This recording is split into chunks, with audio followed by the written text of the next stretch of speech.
Brian's out of town, so you get me. Forgive me for not being as eloquent and as passionate as Brian. But I am really thrilled to be here tonight because when you go to Hollywood, you want to take a picture with a star, right? And when you want to go to D.C., you want to take a picture with a congressman or a senator. Well, at the Opportunity Coalition, our heroes are business leaders. And Joe Ellis is a business leader's business leader. You don't see him on TV as often as the quarterback, or as often as the coach, or as often as John. But if you look right behind the coach, the quarterback, or John, Joe is right there. But it's Joe that's doing all of the business. I know John is a hero. I'm a native. How many other natives of Colorado are there? Cool. Really? You're all natives? How many remember the 80s when John came here? I mean, okay, not some of you weren't born, but some of us who were growing up in South Metro Denver, we've been loyal Bronco fans. Let me prove it to you. How many years do you think I predicted the Broncos would win the Super Bowl? I'm born in 1966. My earliest memory, by the way, of football wasn't until 77, so I don't know what I was doing for my first 10 years. But 1977, I predicted the Broncos were going to win the Super Bowl. Was I right? No, that was a horrible game.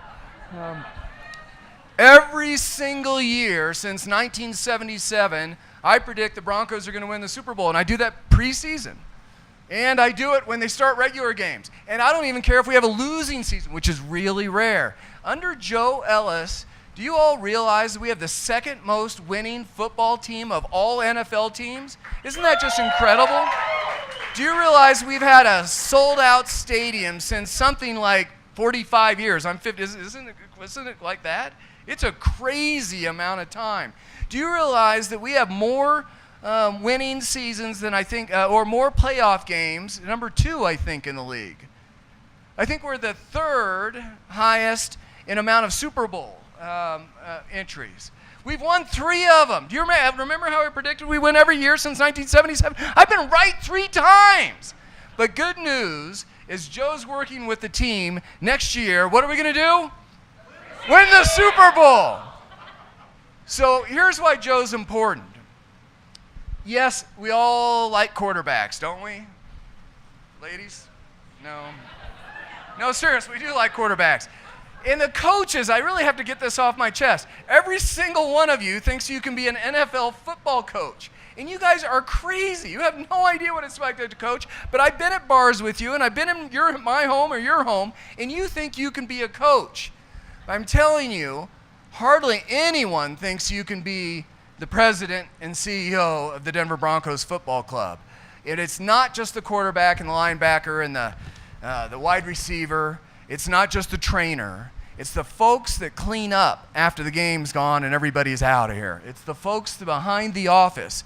It's people that work with Joe on Monday and Tuesday and late on Fridays. It's the people that day in and day out. It's the people, the heroes in our business world and community world are the Joe Ellises of the world. I know we like John Elway, we do. But it's Joe Ellis that makes a team and a commitment to the community. And we're really proud to have you, Joe. Joe Ellis, President and CEO of the Denver Broncos. Very nice. You want to take that? Yeah, take that.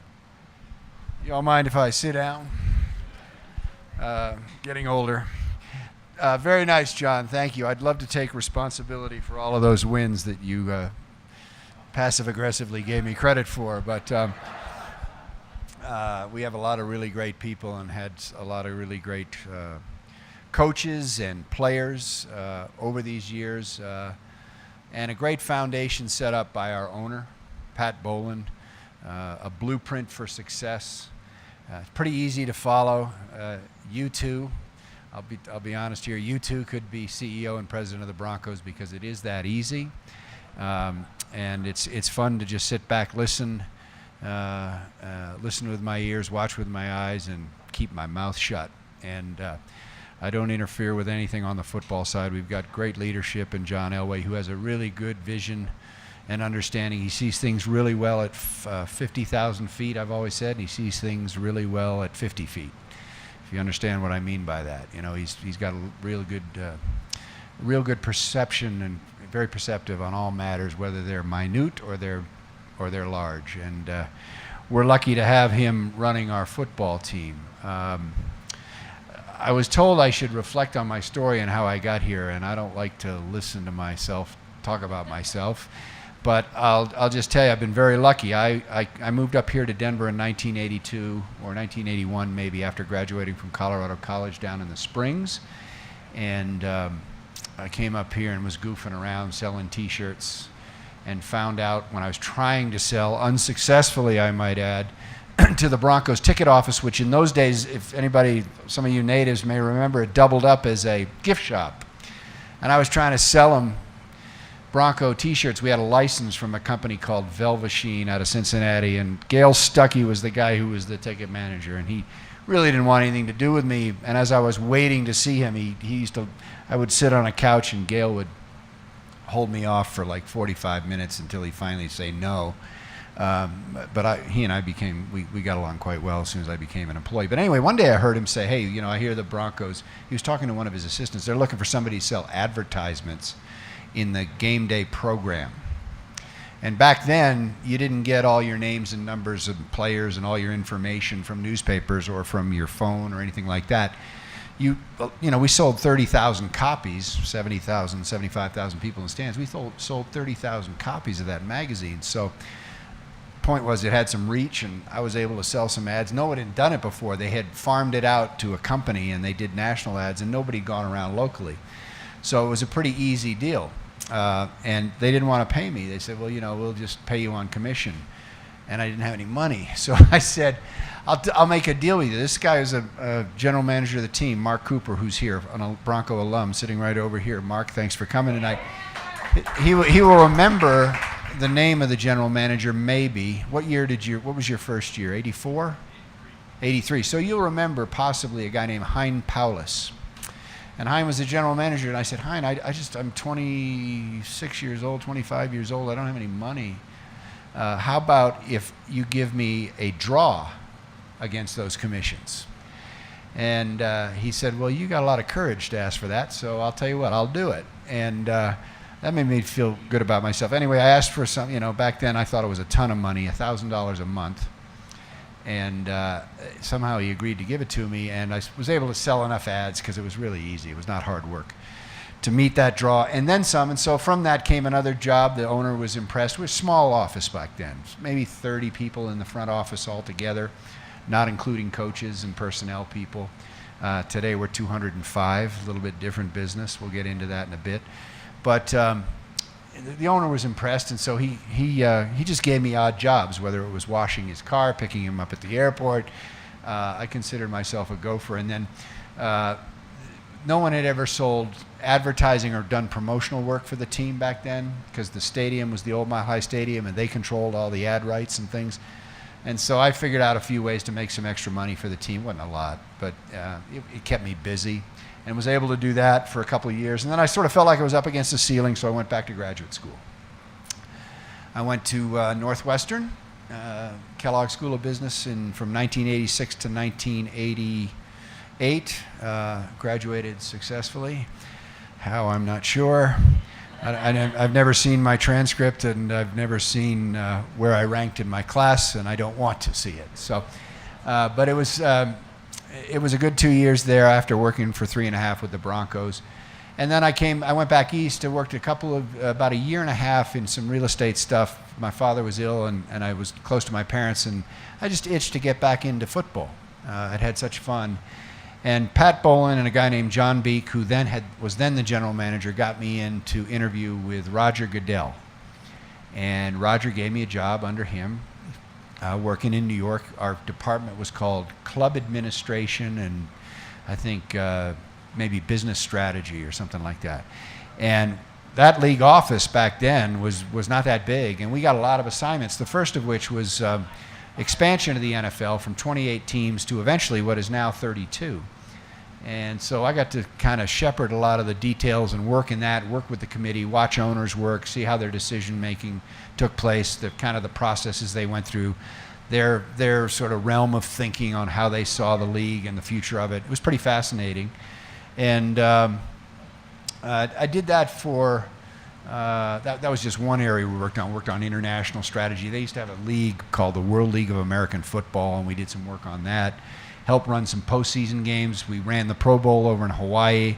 So I got involved in a lot of different areas: operations, business strategy, club compliance, which they called club administration. We were sort of the police to make sure the league members, the teams, followed all the rules. There's a boatload of rules. There's a big book, actually 5 big books about what you can do and what you can't do, and so we policed that a little bit. So the point is, I got a breadth of experience at the league office, doing a lot of fun things for almost 9 years. And then one of the things we did that came out of the expansion process, and it was a big boon in the 1990s, it was stadium development. A lot of new stadiums started to come online in the late 1990s, including the one that we now play in. And Pat Bowlen had tried through the 90s to get a new stadium built, and he finally, in the summer of 1998, got an agreement from the legislature to impose a tax in a 7-county area that would help fund 75% of the stadium. The other 25% coming from Pat and the Broncos. And I came out here in July, once the legislature was over. The session ends when does it end? In June or March, or I don't know when it ends, but right after it was done. I came out, I think, in June and then in July with Roger Goodell, and I remember staying at the Hyatt down here. And none of this was here, by the way. This is unbelievable. When I stood out here and looked out this window, what has happened to our city. It's incredible. But that's another story. So I remember being at that old Hyatt, not the new Hyatt, that wasn't built. And I think for 4 consecutive weeks, we hammered out a lease for Pat Bowlen, because we had all the leases aggregated at the league office in New York. And so we had all the information. He said, I don't know what I should be negotiating for. Will you guys come out? So I came out. Roger came out with me for the first 2 weeks, and I think I picked up the scraps afterwards, and we were able to reach a deal. And right after we reached the deal, Pat said, I don't know what's going to happen here because we still had to go, the Broncos at that time still had to go to the public 7 county districts, seven counties, and get a vote to approve the public funding. He said, if that vote doesn't pass, I don't know what's going to happen, but I'd love you to come out and help me with this stadium, because we'd become quite educated. I'd been traveling all over the country with Roger, and Roger would many times just send me alone to, just see what other teams were looking at, what other cities were thinking about. So we had a pretty good idea of what a program should be for a new stadium. It was pretty fascinating work. And so I said, sure, I'd be interested in that. And the next thing I know, I had an offer to become, I think, vice president of business operations, but it was really just solely to get that stadium built. But I took it on a flyer. I wasn't sure if the vote doesn't pass. Pat said, I don't know what I'm going to do. I'll probably have to sell my team and figure something else out. I think, I don't know if he was interested in looking at L.A., but I didn't care. I had been here. I loved it here. The town was on fire. Baseball was in town. It was growing. This whole area, not down here, but in Lodo and everything else, was starting to prosper. I could tell. I think you'd just held the All-Star game, as I recall, in 97, or I can't remember when it was, 98. So you had, in fact, I think I got out of town just before the masses got here that week. I remember that. And so Denver was sort of on its way back, and it was a resurgent boom after a lull in the late 1980s. And I said to my wife, this is a great opportunity. You're going to love it out here. And she was like, really? I am? She's from Maine. But she'd never go back, I tell you, and I wouldn't either. I love it here. It's a tremendous place to grow up and bring up kids. We have 3 of them. And so I took a flyer, and the team was coming off a Super Bowl championship in 97. And so, it's still got to go to vote, and there's plenty of opposition to this. It was a ballot 4A. It was Initiative 4A, I think. I'll never forget. And it was a vote to determine, as I said, whether tax dollars could go towards building him a new stadium. And the team, coming off a Super Bowl win, and then 1998, Mike Shanahan, John Elway, and the crew, Terrell Davis, arguably the best player in football at the time, guides the team to an 8-0 record the Sunday before Election Day. And I remember I didn't go to the road games that year. I stayed back because I was new. I was trying to figure things out. I would work on the weekends, and I'd work in a conference room, and I'd watch the games on TV. And I remember being in that conference room after we beat, you can look this up, the Cincinnati Bengals the Sunday before the vote on Tuesday. And my phone rings, and you don't know who it is. It's not like today, right? And I pick it up and I say hello, and he says, Joe, it's Pat. I said, oh hey, great win, huh? He says, yep, biggest win in franchise history. And what he meant was, we had all this momentum going into the vote. So the vote passed. For you political historians in the back, in other words, I think the vote was almost close to 58%. It was about 57-43, which on an initiative, those kind of percentages are pretty dramatic. And so Pat had his tax dollars, and we were off and running, and I wasn't going anywhere, and my future was, I think, a little more solid at that time. And since that time, we built it, and Pat really loves the Broncos, and every day a lot of owners have other interests and other businesses, and they're much more passive in running their teams, whether they're baseball owners, football owners, hockey, basketball, whatever it is. But Pat was in the office every day, and every day he would come by, and I noticed this right from when I started in the fall or in the late summer, early fall of 1998. And I was at the time, I was just trying to get caught up, and I really was trying to make a great impression. I would go in on weekends, Saturdays and Sundays, which during the season is pretty much the norm anyway. Sundays you're at the park, but Saturday mornings the team practices, has a walkthrough, and you're there, and you end up catching up on a lot of work. Your phone doesn't ring. And every Saturday afternoon, we would go have lunch, I mean, not every, but almost every Saturday. I just seem to remember it. And we go up to a place called the Perfect Landing. You guys been out there? And I mean, Pat loves that place. And we just gained a real kind of a friendship and a close relationship with each other. And I started to do a lot more for him, and gradually grew into this role. And in 2005, he started to talk about what his plans were. I'll never forget it. It was right after we lost to Pittsburgh. It was actually January of 2006. We lost to Pittsburgh in the AFC Championship game. And he was kind of reflecting on what he thought of the future of his team. And he suggested that someday he was going to be off in this. This never would have happened if he hadn't gotten sick, which is too bad. But he said, someday I'll be in Hawaii all the time, and you'll be there running it for me. And I thought, wow, that sounds great. And it actually worked out that way, not the way I would have wanted it, not the way he certainly wanted it.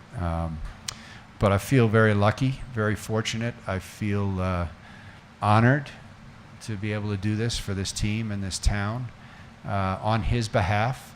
I feel very lucky that we have the kind of people that we have on the staff, and a great leader in John Elway running the football team. I think we're in good hands.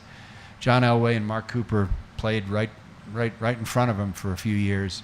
Probably the most competitive guy I know. And I just don't think losing is in his DNA. So I mean, all these things that John Brackney talked about relative to our winning seasons, I'm very confident that that's going to continue. And I know we're in a little bit of transition right now, with I know somebody's going to ask the question, who's going to be the starting quarterback? And my answer is going to be, I don't know. And I'm not going to go find out, because if I did know, then I'd have to tell you, and that camera means this is all on the record.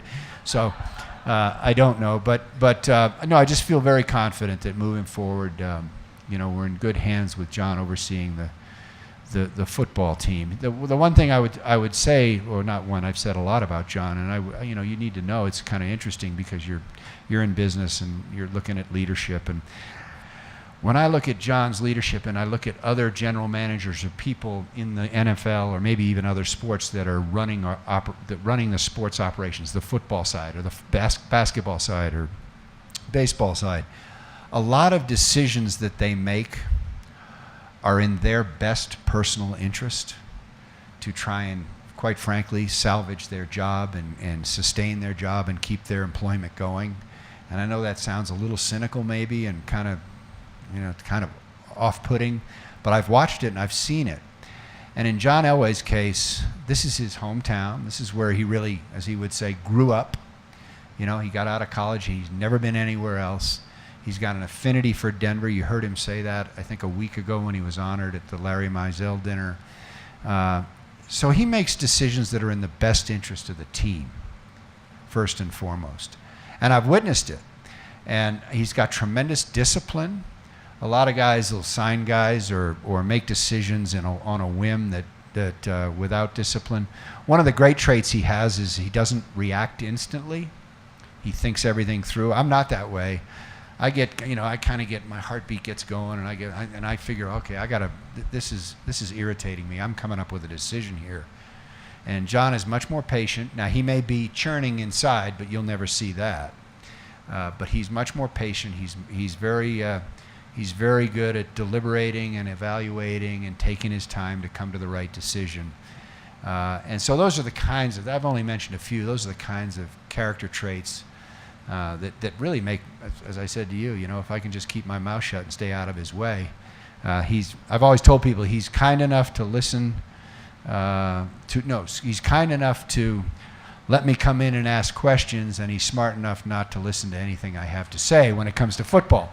And but I learn a lot. I'm going to tell you, one of the great things about the job is, and this makes a lot of people jealous, is I can go in there and I can ask questions, and he will answer them, and they will be long answers. They will be passionate answers, and I will learn stuff almost every time I go in there about how he sees players, how they're made up, where their head is, where their heart is, where their physical ability is. For him to break that stuff down, which he really can't do, because you got to be somewhat protective in this business with your information. So he can't do that for all of you, but he does it for me, and it's I'll stay in there for 45 minutes, and it's very honest. It's really fun to see his candor in that area. So. Here we are. We're at a team coming off of, I saw the players say, we kind of had a Super Bowl hangover last year, I guess. I don't know what that means. We just weren't good enough to make the playoffs last year. We had a chance. We were in control of a game here at home, for those of you that are football fans, against Kansas City, and it got away from us. And, the rest of the season kind of went the wrong way.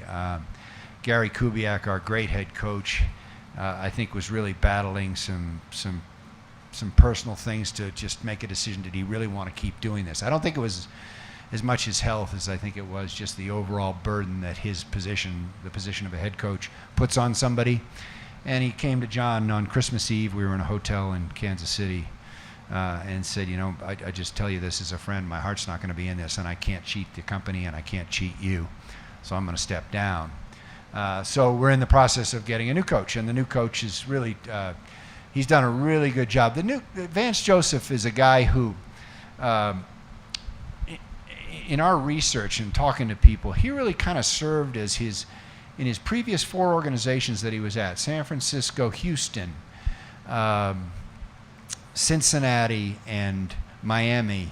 He was kind of a right-hand man and a sounding board for the coach, because he had such a great rapport with players. And so he learned a lot by observing and by talking through situations with other head coaches. It was clear that he had real command. He was going to have real command over his team, his players. He also very cerebral and very smart when it came to all sides of the ball, special teams, offense, and defense. He's been a defensive guy. I believe he played quarterback up at CU for a while, but knows the game in and out, relates well to players. He's developed a very, very good coaching staff underneath him, and brought him on board. I think his biggest challenge is just going to be, as a head coach, the bullseye is on you. You have the final say, and now you're not the advisor. You're the guy that pulls the trigger, right? I don't like that phrase, but you're the guy that has to have the final say and make those decisions. And a lot of stuff is coming his way that he probably doesn't know.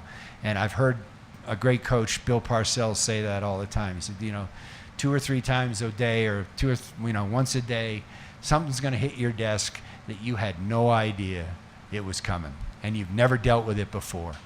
And Vance has probably already had a few of those moments, but he's doing a great job. We're lucky to have him. We're excited about the season. Buoyed up the two lines, offensive and defensive lines, with some free agent and draft acquisitions. And guys are out there. I can't really discern who's good and who's not now. I mean, all I know is that I'm getting older and they're getting younger.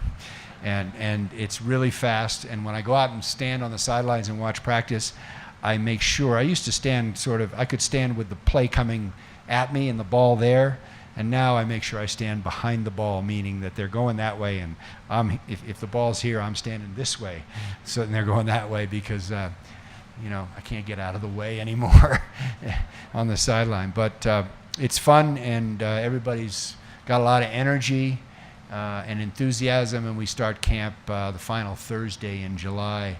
Open to the public. You're all welcome, and it's just a great deal of excitement. Everybody's undefeated in June and July, right?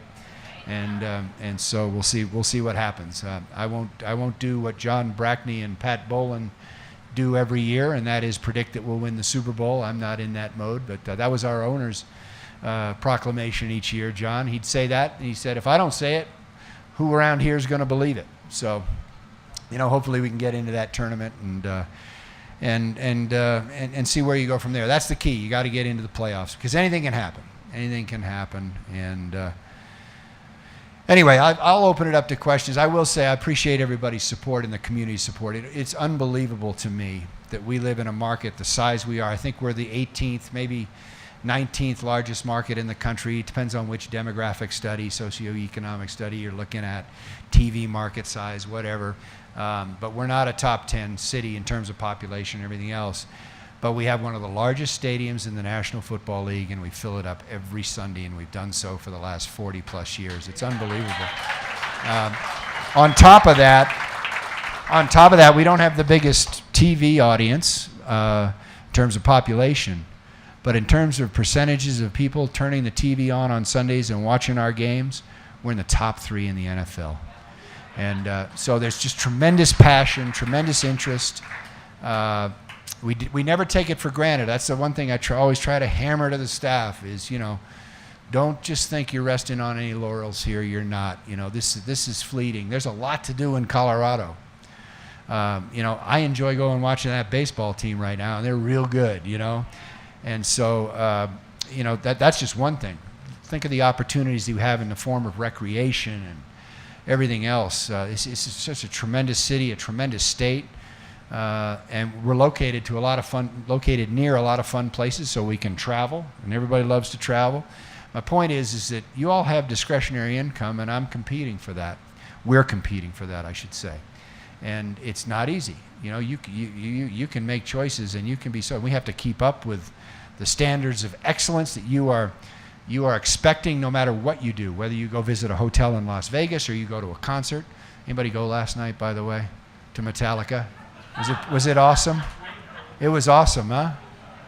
Unbelievable. I was like, you got to be kidding me. I can't handle this. I was amazed. I think we sold something like 20,000 seats outside of the Denver market to that. Did anybody notice that in downtown? A lot of Metallica folks running around in the streets. Hotel rates were way up.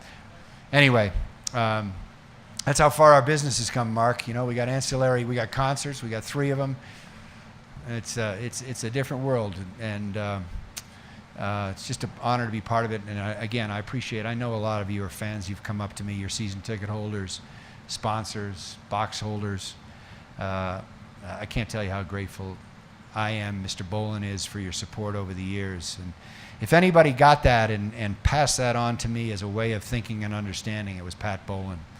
I mean, he always felt like he said, I'm just the custodian for this team. Yes, I own it, but I'm really just the custodian for the fans. And, that remark has always stuck with me. So with that, I open it up to questions. Anything is fair game. The answers might be a little vanilla. You see that camera? It's a deadly weapon right here in front. And I'll repeat the question so everybody can hear. So if you could eliminate one of the duties that you have and add something that you don't have control over but would like to actually have a say over and is your job, What do you think that you'd like to maybe go, oh, I'd rather not have to do this in my position, and then we'll look at. Okay, the question was if you could eliminate something that you have responsibility for, but then add something that you don't have responsibility for, what would that be? I would tell you that I've eliminated everything. I really have. I've delegated everything, and we have 9 people on the executive staff, and you got to give them all autonomy, you know. And then the one thing you just have to do is you got to make sure you stay informed and you know what's going on, because things can slide, and if you think they're sliding the wrong way, then you got to start asking questions. And I think when someone like myself or any CEO of a business starts asking questions, generally the person on the other side is thinking, I'm not sure he's bought into this, right? And so that's the kind of creative dialogue that I try to implement at the office. I do a lot of walking around, a lot of interaction with everybody by phone. I go down to the stadium. Not enough. I need to get down there more. We got a lot of workers down there, and you know, it's where we present our games and where we do a lot of other ancillary stuff. But in terms of adding anything, I'm involved quite a bit on the league level on some committees. I'd love to do some other work with some of the other committees, but that gets allocated out by the commissioner, who, I think he feels like he's given me enough, and I need to just stay in my lane, as he likes to tell me every now and then when I talk to him, which is fine. But the league work is fun. You know, it's big picture, global stuff. If I could do more of that, that would be great. It's exciting. It's invigorating. The league is on fire. It's doing really, really well. The popularity of the game is incredible. There's some challenges, you know, health and safety, the concern about head injuries and getting kids to play the game. But I got to tell you, Roger Goodell doesn't get enough. I'm going to give him a plug here. He doesn't get enough credit for all the things that he's implemented to try and make the game safer and better for players. Much of which the players, not much of which, but a certain amount of which the players don't like, because they he's trying to protect them from themselves. And rule changes fans don't like, players don't like. Some of the medical protocols, guys don't want to take. Mark, I bet in your day you never wanted to come out of a game no matter what happened to your head, right? Well, now you have no choice. And we got spotters up in the stands, and we got doctors downstairs. And occasionally there's a miss. No one's perfect. But for the most part, you see it. You watch a guy come off the field with a couple of doctors and you think it's a head injury, you watch him walk right into the locker room. And the odds are he's not coming back out. The improvements in technology when it comes to and equipment to try and evaluate people. I mean, there's stuff that's going on that's very forward thinking. The league now has a chief medical advisor who's kind of shepherding and overseeing all of this. So, I think it's a big challenge, but I give Roger credit for attacking it. And so those kinds of things, there's challenges in the right, but the league there's so much content. What did Philadelphia have? Like 100 and I don't know what the number was. It was north of 100,000 people at the draft, out in the open area. It was like 40 degrees. It's just and so their calendar is incredible now. They have a thing called the Combine right after the Super Bowl ends, and they broadcast that. And everybody talks about these players and how they look in their underwear when they're taking their height and weight, and then they watch them run a 40-yard dash and jump as high as they can, and it's all on TV, and they're all talking about it, and it's become an event of its own. And then you move into free agency, and after that you move into the draft, and then we have our OTAs, which we're finishing up now, a mini camp. There's a little break coming up. You'll be those of you that need a break from reading about the Broncos. It's coming up here in the middle of June and until the end of July, when we start up training camp. The players are set free, except for the rookies. Vance is keeping the rookies here. First coach I've ever seen do this for 2 extra weeks. So there's a lull, a calm before the storm, and I'm hoping it is calm, because this is a time of year where there's a lot of fun things to do, and you can get outside late at night. And so we cross our fingers that everybody comes back to training camp safe, and the coach reminds players how to behave, and it's fun. So But that'd be the one thing. That was a long-winded answer. I'm sorry, but try and do a little bit more on the league level. Yeah, Wayne. One of the things, Joe, I'd love you to take these people into the background of what happened after the Seattle Super Bowl. John Elway said, we need to get tougher. I might bring in some questionable guys, but we need to get tougher. And just a few years later, you win a Super Bowl with defense, not offense. Yeah. Same quarterback, Peyton Manning, but different. Same quarterback, but a different level of skill than he'd had the previous 3 years. Wayne was asking the transition from the Super Bowl team that played against Seattle, lost badly in that game, to the one that won 2 years later. And he did bring in, he shored up the defense and got Aqib Talib and DeMarcus Ware to come in. A couple of guys emerged also. I'd have to think back on the starting lineup, but Brandon Marshall came on as a player, had a real good year. Danny Trevathan, one of his draft picks, came into his own. Malik Jackson, I hated to lose him. He was a tough, hard-nosed player now, that guy. And he came into his own. So the defense really kind of rallied.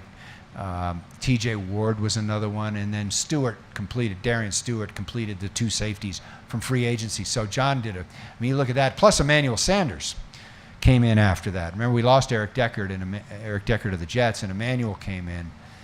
So those free agency acquisitions were really good. Several draft picks good, filled in. I thought Gary did a magnificent job of coaching. John pulled the trigger. He made a decision after a 12-4 year in 2014. He just didn't think we were, John Fox did a remarkable job. Remember how many, I remember it like it was yesterday, 2010. It was pretty ugly, and we had a real lack of trust in our team, our organization. We were 4-12. We had gotten caught, for lack of a better word, cheating. We'd filmed a practice over in London, and the fans were disenfranchised. A lot of you probably were too. It's just like, what's going on over there? John came in, hired John Fox. John Fox did a great job of kind of changing the culture, getting people excited. Won a lot of games, 4 straight division titles.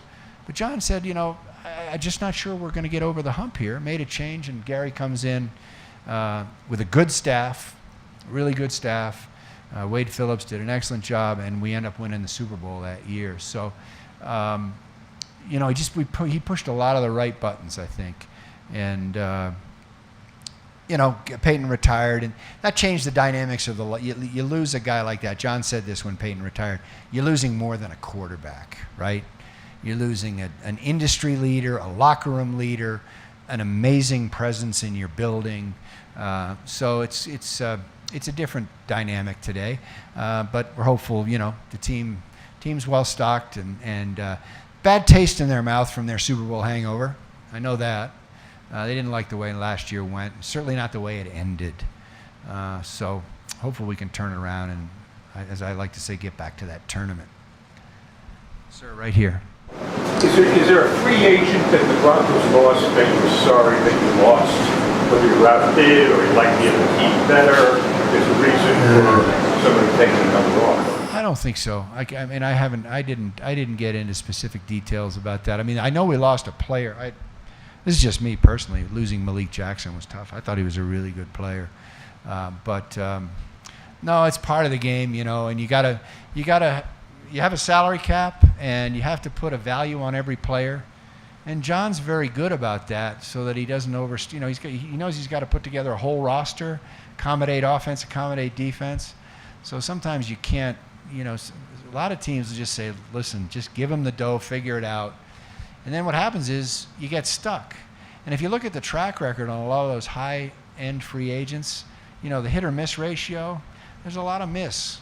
There's a lot more miss. So I don't know that that's the case. This year we didn't have any flashy names necessarily, but we got guys that are going to contribute and make us better. There's 4 of them, 2 on the defensive line and 2 on the offensive line. So, sometimes we had some big names back in 14, Ware, Talib, T.J. Ward, Sanders. We were in a good position to go get them too. So let's go here. Politics. What value do you see professional sports teams, especially the Broncos, bring to taxpayers? And did you really go to the Metallica concert? Huh? Well, my sons went. I drove down. took a peek, said, "Boys, stay out of trouble and don't go on social media." And I was not successful. But what a scene. I showed up at the right before they had to stop it. I don't know if you were you there? No. They had a lightning delay, which is good for concessions. Gets you a little concerned on what they're actually consuming. But no, I did not stay, for the record. I did not stay. I did what we call a touch and go. So, and then what benefit, the question was, what benefit to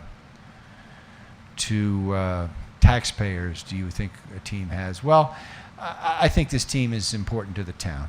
You know, I really do. I think it's part of our culture, and I'm not saying that just because it's just always been that way, whether I was there or not there. And I think, you know, there's a lot that goes on and around with our team. I think the city has grown up. I said this in a video, I don't know if anybody was at the Larry Mizell dinner, about John Elway. You know, the city kind of grew up as John Elway grew up. And this city's come a long way. I remember what it was like in 1983. And the Denver Broncos, when John Elway was playing, he was one of he was one of those cornerstone players that elevated the level of the National Football League and the interest in the National Football League. There was Joe Montana, there was Dan Marino, these star quarterbacks. And we had one right in Denver, who, by the way, plays a majority of his games on Sunday. This is important to note. On Sunday at 2 o'clock. And why is that important? That's because the most valuable television slot is 4 p.m. Eastern. That's when most people, you're done with your Sunday chores. You might look at the game that's on at 11 here. You might not. Or if you're back east, you might watch if you live in New York, you might watch the Giants. You might not. But when you're done on Sunday and you want to relax and wind down from the weekend at 4 o'clock Eastern, that's when the people turn on their TV sets. That's the biggest audience, outside of the night games, obviously. So that time slot, we were on all the time to the whole country. You look at the map, and they'd show, you know, Oakland versus Denver, Los Angeles Raiders versus Denver. And, you know, maybe the Rams, who were then in Los Angeles, were playing the 49ers, and that was on CBS. But they only had, you know, sort of 1/8 of the color of the TV map. And the Broncos and the Raiders had the rest. And that's enormous benefit to the city and to the region, I think. You're showing bumpers of the city. You're coming in and out. They're talking about Denver. They're watching the crowd. And you know, it's just name recognition and everything. So I think there's this intangible benefit that the team does bring. And we've had tremendous success, so we've been on television a lot in front of national audiences. Not just at these Sunday and 2 games now, but a lot of night games. And we open our season at 8 o'clock. You know, and the whole nation will see us all alone on Monday night against the Los Angeles Chargers, which I didn't say San Diego, did I? Tony. As a CEO, what's your biggest fear and biggest goal with the next CBA? What's the biggest fear and biggest goal for the next CBA, Collective Bargaining Agreement, which is the deal we have with the players, a labor agreement? My biggest fear is that it doesn't get extended, and my biggest goal would be that we all agree that it do get extended. And here's what you hear. I get into it with some of our media members occasionally, not very aggressively, friendly talk. They say, well, this is a heck of a deal for the owners. Well, let me tell you something. The percentage of the players' money pot went down. It's probably not the right word to use in Colorado, is it? The percentage of money that the players earn went down in terms of percent. In terms of actual aggregate dollars, it went way up. And you know, by 2021, we're going to have a payroll to players. We have 53 guys on the roster, and the total payroll will be between $240 and $250 million, okay? So you do the math. Now, there's a few extras. Divide it by 60, 240. $4 million a guy per year. A little different, right, Mark? So, you know, I mean, it's I think it's worked out really. Here's how it's worked out well for us, Tony. We're able to reinvest in our players. Has anybody been out to our indoor practice facility? Okay, so you've seen that, right? Mark went into a tennis bubble that was about 60 yards long on a concrete field that was covered with a green rug. and we've got a field turf field that's full 100-yard field with full end zones. You can do everything but punt in there, and if you catch a pass on the sidelines at full speed, you got 15 yards to go out and hit a padded wall. You're not going to get hurt. And I thought, we're building this thing, man, this is expensive. What am I doing? What are we doing? No one's going to use it. The weather's perfect in Colorado, and John Fox was the coach at the time, and he loved practicing in the cold. And he started to use a little bit. Then Kubiak came, and I think it was the first Friday in September before our first game, and I looked out the window and I turned to my assistant Lisa Williams and said, "Where's practice?" She says, "I don't know." So I walked downstairs, and they're practicing indoors in September on a perfectly sunny day. And Gary felt that the environment was so much more subdued. There were no distractions, no airplanes, no cars, no sirens, no nothing. They couldn't look up at the sky and figure out what they were going to be doing that night on Friday. We use it all the time, and we have other areas. We farm it out for parties, and we use it for some kids events. And this Saturday there's a great event, Memories in the Making, for Alzheimer's Association, and it's just but that's the kind of and the players. The players, it's a perfect surface. It's not what Mark practiced on. It's a brand new field turf field that we maintain. They don't complain about it. Doesn't hurt their back. Doesn't hurt their knees. And we use it all the time. But that's one example. We're upgrading the team meeting rooms. We've upgraded offices. We have a cafeteria. Mark, I don't know how you fed yourself. Did you go down to Wendy's and put food right down there at 58th and Logan? Pretty much. We now serve the players 2.5 meals a day. And if you want to take your food with you, we got 4 chefs that'll prepare something for you. And we have a full kitchen. We cook all of our food there. Nutrition is a huge part of it. The biggest problem the guys have is keeping the weight on, not taking it off. And so we have to feed them food all the time. The problem is that I get to eat there too, and that isn't the right diet for yours truly. But we've been able to help the players out with this deal. So I really want to see it get extended. The lockout that we had was really bad. You guys don't, what do you care about problems between owners and players? No offense to Mark, former player. You want us to work it out, and you want the games played on the field. Knock it off. Everybody's making a lot of money. So that's another fear. You don't want that public perception. Sir. What is your position as far as players, let's say, for example, a quarterback in San Francisco making a personal or political statement on the field? How does that affect your relationship with the players, and what the league should expect of the players? Well, you're speaking specifically about Kaepernick, I assume, and we had a player who expressed himself last year. And we took some steps to try and help him get some understanding. And in Denver, Chief Robert White, head of police chief in Denver, met with him privately, and he's done some stuff for him. And Brandon has followed through on that. But he had his beliefs, and we're not going to prohibit players from expressing themselves. A lot of fans didn't like it. I understand that. There's a certain amount of respect that almost everybody, frankly, feels you should have for the national anthem or the flag. And I understand that, and I feel that way. I don't think he was disrespecting the flag as much as trying to make a statement. Could he have done it a different way? Yeah, he probably could have. But he made his choice, and we're not going to stop that. It wasn't interfering with his play on the field or how he conducted himself in our building or anything like that. And so I won't say we supported what he was doing. We tried to support him to come to a means of the end, or whatever that phrase is. Try and come to a result. Because if you're going to do that, what's the end result? What are you trying to accomplish?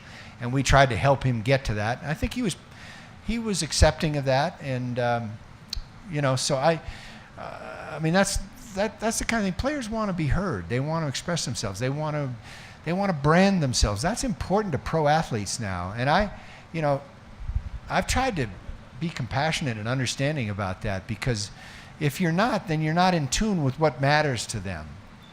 For you and I, it probably just matters that they come in and work their ass off every day and try and help us win, right? That's probably what's most important to you and I. But to them, there's, they have other desires, other things that are important to them. And we as an organization, we try and connect with them on that, and we've got some initiatives that we're trying to do to help players promote themselves. Because I've heard this was interesting. Brandon Marshall, do you guys remember he played for us, the other Brandon Marshall? He spoke to the owners, and he said something. He came down. Roger Goodell asked him to come speak to the owners at our annual meeting in Phoenix. And Brandon said this right in front of 32 owners. This was impressive. He did a really good job. And this is a kid that had some off-field troubles and a difficult life. And he said, you as owners, you always want us to promote your team. You want us as players to do that for you. How about you promote us as players? And I'll tell you what, I wrote that down. And I went back and I talked about it with some of the people that work with our players on a lot of their off-field activities. So I'm, through social media and through other means, I think you'll see more active work by our players, for doing their own endeavors. Not necessarily what the teams, our champions in the community, and some of you who work with some of the organizations that we work together with, but their own initiatives, what's important to them.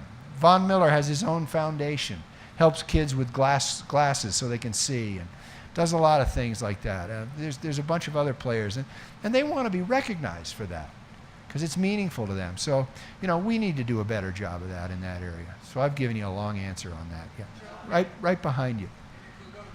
Okay, one here, and then some in the back. Question.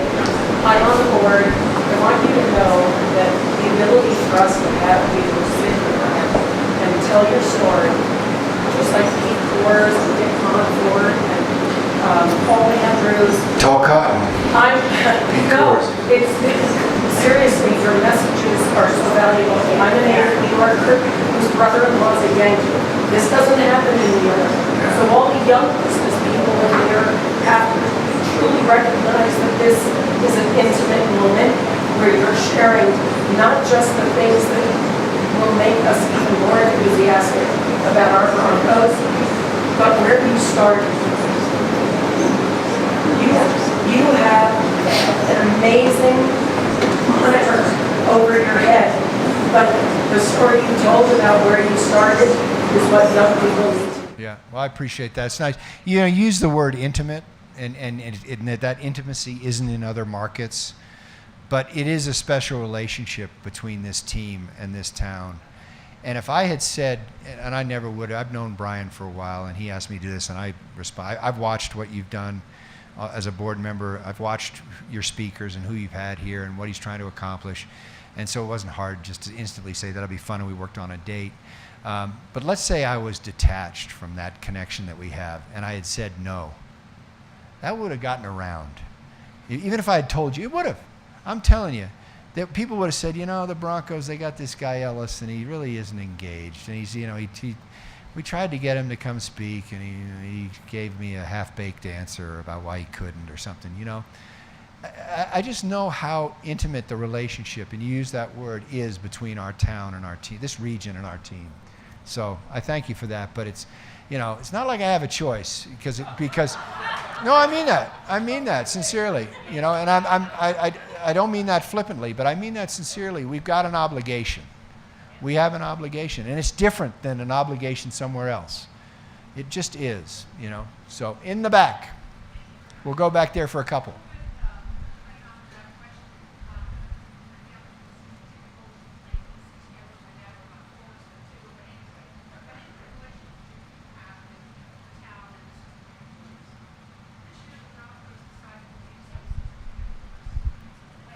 Right.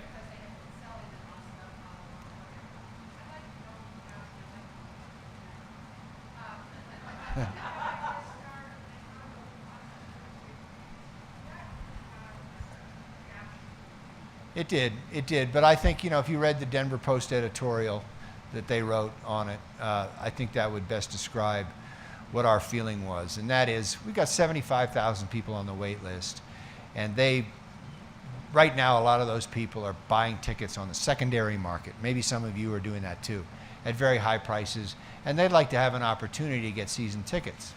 And what has happened is a lot of people are just buying those seats, but they're not going to any of the games, and we were able to track that. And some had excuses, some had reasons, legitimate reasons. Well, we had discussions with people about it, but we looked into who was really using them and what they were doing with the tickets, and a lot of it was ticket brokers. I'll be honest with you. There were some season ticket holders. Don't get me wrong, and there were some hurt feelings and hard feelings, and we tried to work through some situations, getting to understand their personal situations. But it was clear over a number of years what they were doing. It was for their own personal gain, and they weren't allowing others to go. And we got a lot of complaints, and we still do, about my section 104. I was surrounded by Colt fans, or I was surrounded by Charger fans, or the Patriots were, why are you selling all these tickets to the Patriots? Well, we're not doing it, Now, it's a free market, and you can't go to every game. It's expensive. Our tickets are expensive. Your seats are expensive. So that's expensive. And if you're going to sell a few games, that's your right. But if you're going to, over a season or 2 seasons or 3 seasons, not do it, we felt it was time to put people in there that wanted to come watch the Broncos play. And so that's why we did it. Yes? Hi, thank you for talking about the relationship with Brian, because that is so important in today's global world. And Kyle and Brian are great guys that have been affiliated on the advisory board. My question is to you for the Asian community. I'm brave enough to admit to you 200 plus 300,000 Asians in the state of Colorado, but do not come to Bronco games as everyone else does. Is there any outreach or strategy you have to engage more people who are making Colorado community proud in economic development point of view, but they have to embrace this culture? And I'd say that I don't know much about this, but I enjoy hearing about all the games for my daughters.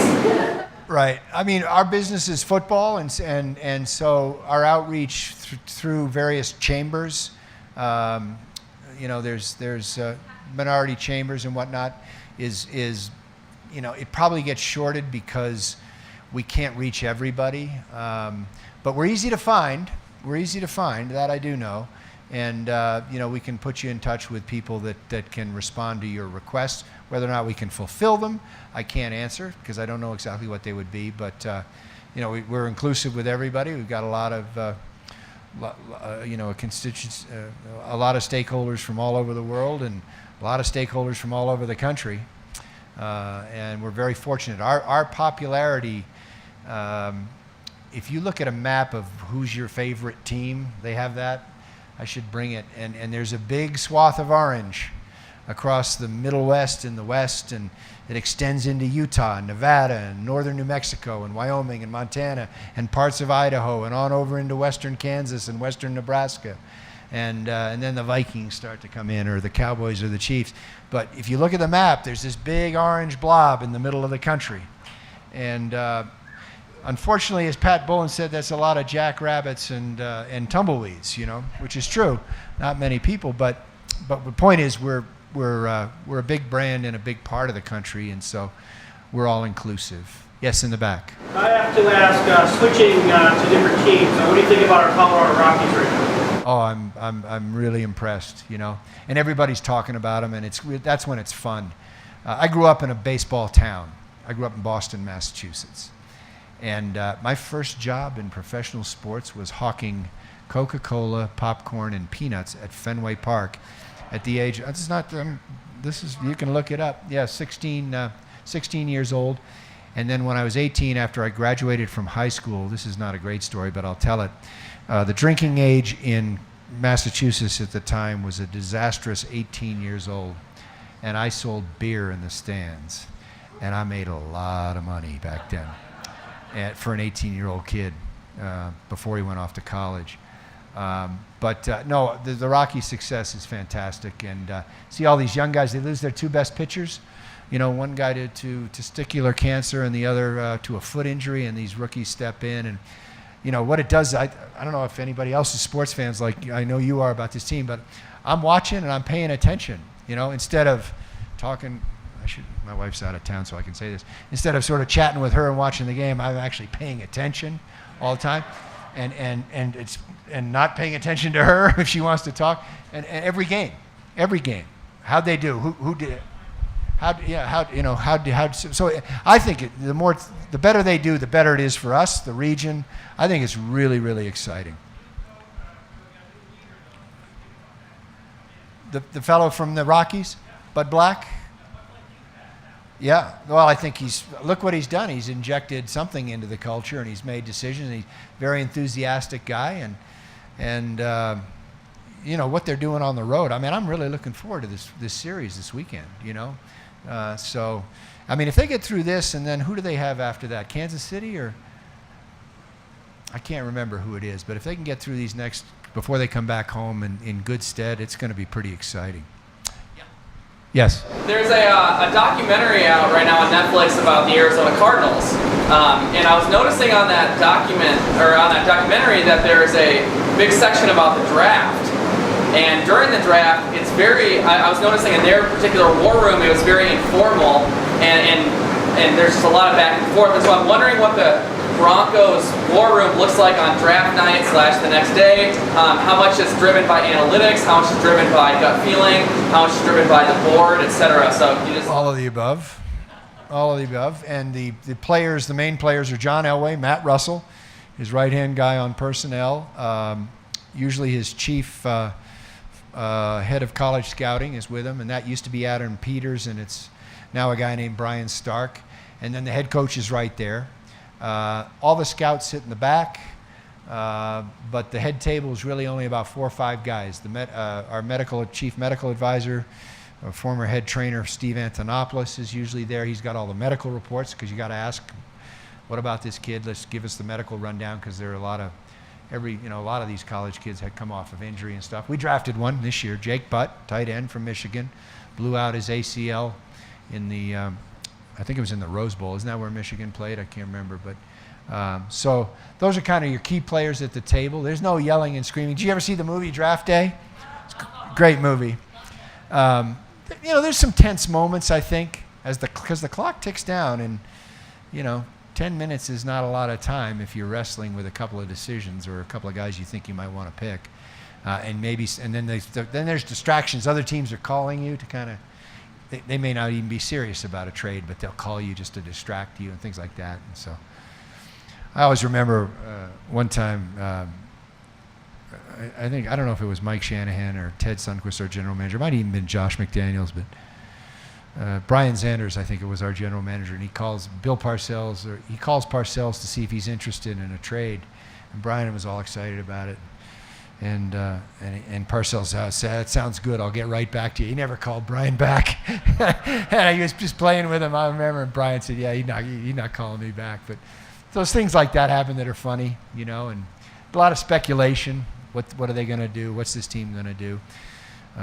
But it's a fun night. I sit in the back in the corner and make sure those cameras don't catch me. Let's go back, and then we'll come up front right here. So it's interesting hearing you reflect kind of on the start of your career. So what advice would you give to young people kind of starting their careers, and how to best position yourself? The question was, what advice would you give to young people, and how, as they start their careers, and how they would best position themselves at the outset? I would do as much as I could. I guess how I would put this, I would ask for as much work as I could possibly take on, and if they say no, then you're probably not at the right place, because there's plenty of things they can find for you to do, depending upon what your field of interest is. I would do very little talking. I would do a ton of listening, and I would watch and observe as much as I could how people behave, because you can find leaders, and then you can find fake leaders, and you can find doers, and you can find non-doers by observing. And I can't speak for what drives you, but make sure you do something that's fun and that you enjoy, and that when you get out of bed and you get out of your car or you get off the light rail station, you feel good about going into the office. And that's kind of the environment we try to create out at UC Health Training Center. Yes, sir. Well, in fact, 2 questions. First question I asked Mr. Taylor. So So you probably know that Broncos is the best dressed up team probably in the world. So my question is, like, how do we manage that? Is that specifically somehow... We're the best dressed team? You're following us on social media when all the players get dressed up and get on that plane and they all have on these really bright colored suits? They do. That's kind of a competition. Yeah. You know, I'll be interested to see what we do. I think our players, they like getting dressed up on the way out to the game. When they come home, they've just played a game, they'd like to wear something comfortable. So I think John Elway and Vance are talking about, I don't know if you've seen a lot of the teams. You ever watch anybody here, soccer fans, Premier League, and they show up with their team sweatsuits, you know? I think for plane rides home, Mark, that's what we need. Be a little more comfortable than having to put that tie and that coat on when you're still sweating. You like it like that? Yeah. But anyway, that's more of a internal competition among the players. And then when they get off the bus, because we bus them out to DIA, they all jockey for position to get pictures taken of themselves that we will post on our social media sites. And then Vaughn will ask for a copy of the picture, and he'll put it on his site. You know, like that kind of stuff. It's fun. It's fun to see them get dressed. They have fun with it. Yeah, and the other question I'm asking, not because I'm Russian and it's about IT and I want to tax something. No, so my question is that, I mean, don't have an issue definitely with fans in Denver, because the first thing that I heard getting in here is that go to Denver Broncos game. But my question is that, do you use any kind of CRM system, or do you use like any IT to get people in and manage the sales and manage the fans, manage the business? You mean some kind of a tracking system? Oh yeah, yeah. We can, you know, that barcode on your ticket, we can do a lot with that. We have, you know, affinity cards we do a lot with. We are constantly doing surveys. In combination with the National Football League, and maybe some of you have been questioned before out at a game. It's called the fan enhancement surveys, and there's a name for them. And you know, we get 300-400 people a game, and we can judge pretty clearly where we are. You as fans, your expectations of us are very high, and I get kind of concerned if we're not in the top 10, because I feel like, you know, we've got this great market, all this enthusiasm. But you're demanding of our performance on the field, and you're demanding of how we present our games and what your experience is in the stadium. And that's the way it should be. So, you know, we're usually in the top half and everything, but to say we're in the top 5 on everything, we did pretty well when Peyton Manning guided us to 3 13-plus win seasons. You know, you were pretty satisfied. So that weighed into your thinking a little bit. And last year, you know, we actually did pretty well, but I always strive to, I look at that data all the time, and it's very detailed, and we can watch. We can figure out your patterns and what you need and what you value. How we give back on that and how we correct or answer back on that, we can do better. I'll be honest with you. We still need to do better. Sure. Yes, in the back. Just read in the article in the Denver Westward that the naming rights to Sports Authority Field, I guess the Broncos own it now. We do. Has there been any viable offers for the naming rights? No offers, lots of viable and legitimate conversations, and I spent a fair amount of time back in New York working with our agency, our partner, WME IMG, and they're still pretty bullish on it. But speaking of being demanding, you know, the money that we get, or that we split it with the stadium district, and on the naming rights contract, and that money that the stadium district gets, which is a board, it's a 9-member board, and they make decisions. They're our landlord, you know, not theoretically, literally. That money they get will go back into the building in terms of maintenance and enhancements. So to just do any deal, I don't want to do that. We've got to keep the stadium going for another 30 years and prevent you from having to pay taxes or asking you to vote on whether you would support us to build a new stadium is not only is it a challenge, but the money we're going to need to put in so we can prevent that from happening is going to be north of $600 million over 30 years. And I think I told the public last year in a media statement it was 350, and I hadn't seen the results of the comprehensive study. And I don't know, there's a lot of, there might be fluff in that number, but the point is, we've got to get the right deal, the right naming rights deal with the right partner, who that we have a relationship with, that's going to stay in business and going to be a viable entity for a long, long time. So I had said publicly, I mean, I'll say this to you, I said publicly, I really hope to have it done by August, and I can tell you, I don't think that's going to happen. I'd love to have it done by this year. Right now we have a name of a company that's, their URL goes to Dick's Sporting Goods, so Dick's likes it, but they don't exist anymore. So we need to change the brand, and we need to get that deal done. Yes.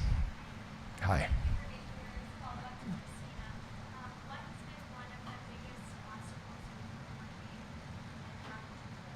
What has been one of the biggest obstacles that I overcame, and how did I do it? I didn't do it. We hired John Elway and we hired John Fox because, as I said earlier in this presentation, we were at kind of a low point as a franchise on a lot of different levels. And for Pat to come to agreement on that decision and us to go forward with it, change the culture and change the community's attitude towards our team. There have been other little ones, but they're not that important in the scheme of things. That was probably the most important. Yes? One of the things Tom Brady's always cited for is when he was drafted, Robert Kraft, that was the best decision he ever made. I'm wondering how many times you've heard other athletes say that. Yeah, they might not hand out. The question, I've actually never heard anybody say that. I thought that was a pretty good quote. I'm sure somebody has said that. I've heard a couple of players. The question was, Tom Brady said to Robert Kraft, the owner of the Patriots, after he got drafted back in 2000, I think it was, that's the best decision your team will have ever made. Brady was a 6th round draft pick. So I'm sure Mr. Kraft was like, oh, nice to meet you, Tom. And little did he know, huh? Little did Mr. Kraft know, but maybe he did know. But what a run of success. And the question was, have you ever heard other players ever say that? And I haven't. I've heard some players walk out of our building, and I didn't hear it directly. I heard some guys tell me, a player will say, hey, you're on our list. We're interested in you, and we'd love for you to become a Bronco. And there have been a couple of players who've said, well, that's great, and if you don't draft me, I'll come back and kick your ass in a couple of years. And that's actually happened. I'm not going to cite the players, but there's some pretty confident kids that come out of that college. And we've had, I've heard that story told. And because the football people like that. They like that brazen confidence. So. Any more in the back? There's one over here, sir. I can't talk about certain personnel, but comment of the last quarterback shuffling going into the season, and secondly, you can comment business-wise on the localization of the NFL, whether it was starting in countries other than the UK. Right. Okay. 2 questions there. The first one I'll answer, and then I'll answer the second one. Will there be any more moves or shifts in the quarterback competition, or are we going to bring anybody else in, I think is your question. I don't know that we won't. I would guess that we wouldn't. I would guess that the coaches are comfortable with the 2 guys vying to be the starting quarterback, and the 7th round pick has got some real upside and talent, Chad Kelly, and I think they want to see what he has. But I'm probably wrong in saying that's definitive. You never know. We'll see. Kelly hasn't really done anything yet because he's just got his hand out of a cast and he's coming off some ACL. And if he's not able to perform, then I think John Elway would look at maybe bringing someone else in, Vance, and he might agree to do that. The second question was the comment on the globalization of the National Football League and where the game is growing or where it could grow, not just in the UK but other markets. Isn't that right? That's what you said. And the interest in the game has grown a lot since I was at the league office kind of working on some of that. I used to run what they used to call American Bowl games in Tokyo, which were preseason games. Broncos played in a couple of them. And I ran those for the NFL for Roger Goodell at the time. And the interest in, especially on television, the contracts that the league had with foreign broadcasters, there really wasn't much. And we actually, as clubs, were subsidizing the league in its international endeavors, including trying to subsidize a players' league called the World League of American Football, which switched over to a name called NFL Europe. And that has gone 180 degrees. The international business and the television rights and the marketing rights and the branding and some of the sales of jerseys and trinkets and all that has got it to the point where it's self-sustaining and profitable. There are other markets that I think are very interested. Mexico, you'll see obviously another game, and there's a lot of affinity between the country and various teams. I'd like to think we could play a game there. I'd love to go back and play a game in London. It was a great experience despite what happened. It was a bad game, but it's a really fun experience to get your team, pull them away. It's kind of like a second training camp, Mark, where you get your guys away and they kind of build some camaraderie, and you're over there for a week.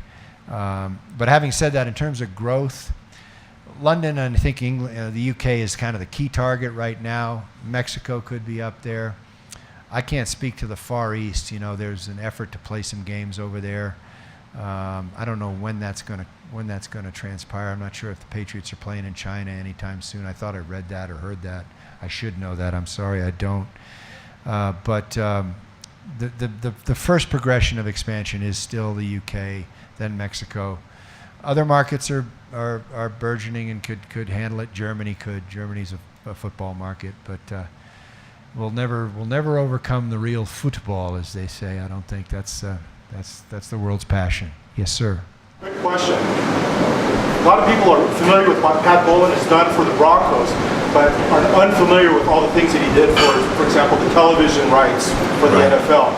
So what are the footprints to get Pat Bowlen into the Hall of Fame? Well, it was close last year. This year, he was. The question, if anybody didn't hear, is how is Pat? You know, what does Pat Bowlen need to do? What are the footprints to get him into the Hall of Fame? He was one of 4 or 5 finalists for a contributor spot, which went to Jerry Jones, and I don't know. I'm sorry, I've forgotten who the other person was. If I think of it, I'll remember. I'll say it. But and this year, there's only one of those spots available, and we think he's got a good chance. I mean. You pointed out all of the work he did on the NFL broadcasting. He was a big proponent of international play, always volunteered to play in those games. A big proponent on the board of the Pro Football Hall of Fame. Was a key guy in labor negotiations. He was a kitchen cabinet member for Paul Tagliabue and Roger Goodell up until the time he got sick. A trusted advisor to both. And his work on the television committee was really forward-thinking. But, you know, a bigger thing to me is just the level of excellence and expectations that he set here. And for us to try and maintain that is, it's a tall order. You know, I mentioned at the outset of this that Pat was in the office every day, and he's not there anymore. He doesn't come in. He's resting comfortably, battling a horrific disease. And we're doing everything to follow what he set out to do, the blueprint, as I said, that he developed. But there's a real vacancy there. There really is. And hopefully one day one of his children will come along and fill those very big shoes, because it's not an easy thing to do. But there's just a vacancy, and he was so excellent at it when he was able to come in and do it. And, his track record of success as owner of this team, what's happened to this team, what's happened in this town, his role in that, add it all up, he should be in the Hall of Fame. No question about it. India. Ready to go. Okay. Good to know. Kyle, it looks like it. I thank everybody for tonight. I appreciate your time. Joe, let's give him a round of applause. We're going to chant again. Go Broncos. 1, 2, 3. Go Broncos! All right. So again, we've got our next speaker here, Wayne Hagan. Wayne, stand up real quick. Do a 360. Show everyone that beautiful face. Wayne was the official voice of the Colorado Rockies, New York Mets, and the St. Louis Cardinals. I call him the voice of God. Okay, I wish I had Wayne's voice, maybe in another life. Joe, that was amazing. Thank you for joining us tonight. I need to know where you got your tie. Okay. But again, we've got a wonderful group of speakers coming up, everyone from Tamara Banks, who's an Emmy Award-winning journalist, to the former longest-standing CEO of RE/MAX, Margaret Kelly. So we've got some exceptional speakers lined up. We're already lining up all our speakers for 2018. It's going to be hard to follow up Joe and Wayne Hagan, but we're going to do our best. So again, thank you, and we're looking forward to a great season, man. So thanks for all you do for this state. With that, grab some coffee, some iced tea, some cocktails, and take an Uber. Thank you.